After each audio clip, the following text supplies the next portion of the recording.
नमस्कार दोस्तों, जब महाभारत समाप्त होता है, पांडव अपना राज्यपाठ जीत जाते हैं और श्री कृष्ण के समाधि लेने के बाद भी पांडव वहां से चले जाते हैं हिमालय की ओर यात्रा पर स्वर्ग जाने की तलाश में। एक एक करके सभी रास्ते में मृत्यु हो जाती है, लेकिन एंड में धर्मराज शरीर सहित स्वर्गलोक के लिए पहुंचते हैं और उनके साथ एक कुत्ता भी था जो स्वयं काल था, वो उनकी परीक्षा ले रहा था। वो परीक्षा पास करके वहाँ पहुँच जाते हैं। लेकिन उसके बाद क्या हुआ था, जो परीक्षित थे वो वहाँ के राजा बने हस्तिनापुर के और वो राजपाट करते रहे। उन्होंने कलयुग में 30 वर्षों तक राज्य किया। अब कहानी शुरू होती है यहाँ से। एक समय की बात थी, कलयुग उनके मुकुट था उस पर बैठ गया। अब राजा के दिमाग में कुछ भी सुविचार नहीं आते थे और उन्होंने एक समय जंगल में घूमने के लिए जा रहे थे। वहाँ पर एक ऋषि तपस्या कर रहे थे और उन्होंने मरा हुआ सांप उठाया और ऋषि के गले में टांग दिया। उसी समय ऋषि ने श्राप दे दिया कि जाओ, तुमने इतना बड़ा पाप किया, एक तपस्या करते हुए साधु के ऊपर वो सर्प, मरा हुआ सर्प डाला। मैं तुम्हें श्राप देता हूँ कि आज से 7 दिन बाद तुम्हारी एक सांप से काटने से मृत्यु हो जाएगी। जब उन ऋषि के लिए पता चला कि ये महाराज परीक्षित है, तब उन्हें थोड़ा वो विचार भी आया कि मैंने क्या कर दिया, जिद में श्राप दे दिया। लेकिन फिर वो उपाय बताते कि तुम जाओ, सुखदेव से कथा सुनो 7 दिनों तक। तुम अब बच तो नहीं सकते हो, लेकिन तुम्हारे लिए स्वर्ग की प्राप्ति होगी। जाओ।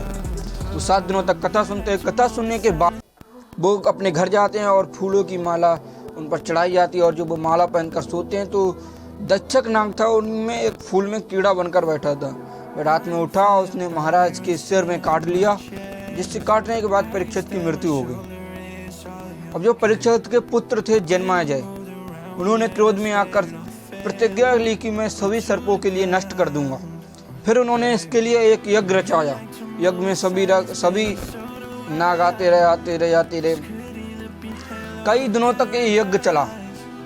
दक्षक नाग था, वो इंद्र के सिंहासन में जाकर बैठ गया और उस यज्ञ का प्रभाव इतनी तेज था कि वो इंद्रदेव का सिंहासन भी उस यज्ञ की तरफ आने लगा।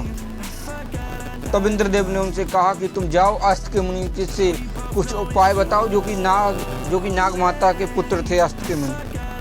दक्षक नाग उनके पास पहुंचता है और उनसे विनती करता है कि हमें बचा लीजिए, वरना सभी सांप नष्ट हो जाएंगे। आस्तिक मुनि बहुत ही सीधे स्वभाव के थे। वो महाराज जन्मेजय के पास पहुंचते और उनसे कहते कि तुम्हारे पिता की मृत्यु का प्रतिशोध इन बेकसूर सांपों को मारकर नहीं मिलेगा। और कुछ बातें बताते हैं जिससे जन्मेजय का क्रोध शांत हो जाता और वो यज्ञ रोक देते हैं। इसी बीच सभी सर्प मिलकर आस्तिक मुनि के लिए एक वरदान देते हैं कि जाओ, आज से जो भी आपका नाम ले लेगा हम उसे नहीं काटेंगे और भविष्य में आने वाले सभी सांप दिशा बदल लेंगे आपका नाम सुनते ही। उनके नाम का मंत्र है ओम आस्तिके नमः। अगर आप भी इतना कह देते हो तो सांप आपके लिए 100% अपनी दिशा बदल देगा और नहीं काटेगा, चाहे कोई सा भी हो, लेकिन नहीं काटेगा। ये वरदान दिया है खुद सर्पों ने आस्तिक मुनि के लिए। आई होप, आशा करता हूँ आज की कथा आप लोगों के लिए पसंद आई हो। अगर ऐसी वीडियो जानने के लिए चैनल को लाइक और सब्सक्राइब कर देना। Thank you.